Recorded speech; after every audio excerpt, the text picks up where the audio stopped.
bout du jour sur la première. Eddy Kakelbergs. Et au bout du fil de notre info en ce mardi, cap à nouveau sur Anvers. Je dis à nouveau parce qu'en fin de semaine dernière, nous retrouvions déjà Joël Rubinfeld comme président de la Ligue belge contre l'antisémitisme. Bonsoir Joël Rubinfeld. Bonsoir Eddy Kakelbergs. Fin de semaine dernière, vous nous avertissiez sur un événement qui s'était déroulé le samedi d'avant, à savoir, on se rappelle, cette voiture qui dévie d'une trajectoire manifestement pour aller tenter d'effrayer ou frapper de plein fouet un père et un jeune garçon juif orthodoxe se rendant à la synagogue. Depuis lors, ce sont de nouvelles vidéos, de nouveaux faits, toujours à Anvers, dans le quartier juif, qui inquiètent. Un homme, un candidat réfugié, manifestement bien connu des services de police et de justice, marque des façades, des lieux juifs de gros traits indélébiles, arrache les mezuzot. Les mezuzahs, ce sont ces petites boîtes contenant des extraits de la Torah que les juifs mettent au seuil de leur porte, et agresse des juifs en rue. Et tout cela sans grandes conséquences, manifestement. Oui, absolument. Et c'est assez préoccupant parce que ces faits remontent déjà. Enfin, ça s'est étalé sur 3 semaines. Ça fait 3 semaines que cette personne, donc candidat réfugié de 24 ans, terrorise en fait le quartier juif.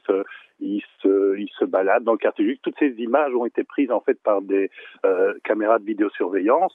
On le voit effectivement tailler la porte d'une synagogue à l'aide d'un objet contondant.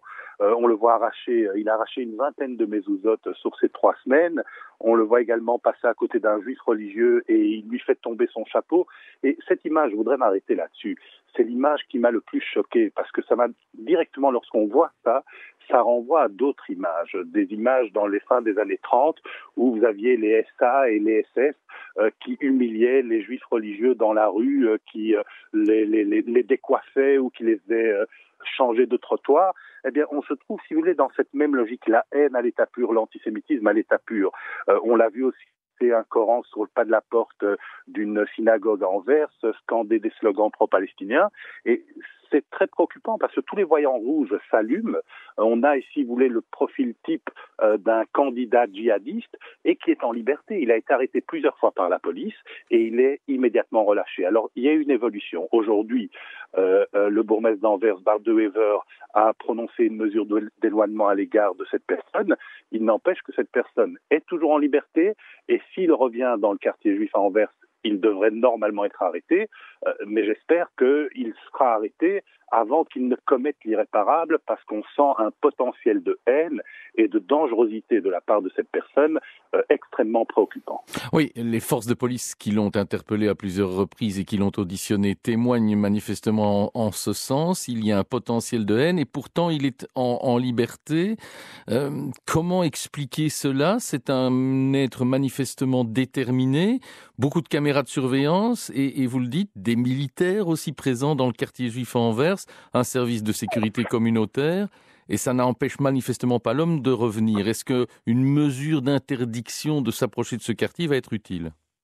Mais écoutez, c'est un premier pas. Maintenant, je reste préoccupé par le fait que cette personne reste en liberté. Donc, il peut encore, si vous voulez, nuire.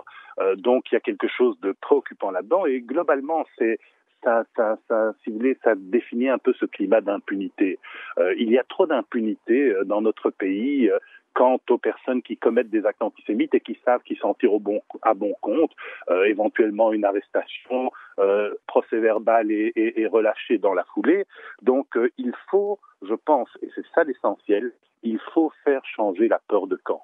Et pour faire changer la peur de camp, eh bien, ceci est entre les mains de la justice. La justice, pour le moment, traîne les pieds. Il est temps que, je pensais qu'avec ce qu'on a connu, avec l'attentat au musée juif, avec les attentats à Zaventem et au métro Malbec, qu'il y avait une prise de conscience et une détermination politique et judiciaire pour traiter ce problème à la source. Je constate, lorsqu'on est confronté à ce type de cas, qui pourtant sont des cas d'école, je constate que malgré cela, la justice ne remplit pas aujourd'hui son rôle.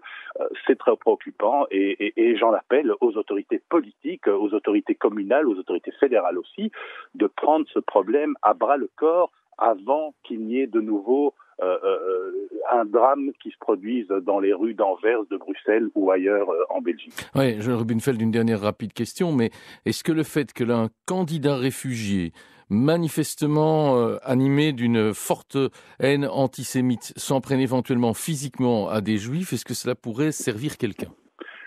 Écoutez, ça pourrait servir les personnes qui sont contre les réfugiés. Déjà, ça peut être récupéré par des mouvances, notamment d'extrême droite ou autres. Mais justement, je pense que c'est là la responsabilité des partis démocratiques de ne pas laisser ce problème dériver à un point tel que ça pourrait être utilisé dans un autre cadre et exploité à d'autres fins, des fins qui, elles, sont malveillantes. Donc, je pense que c'est à l'état de droit, c'est un test de l'état de droit, en fait.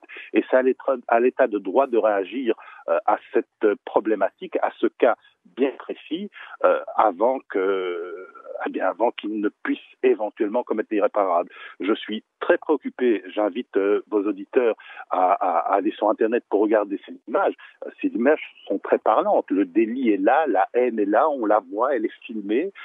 Malgré cela, cette bombe à retardement que constitue ce réfugié de 24 ans, cette bombe à retardement se promène toujours en liberté dans les rues d'Anvers au jour d'aujourd'hui.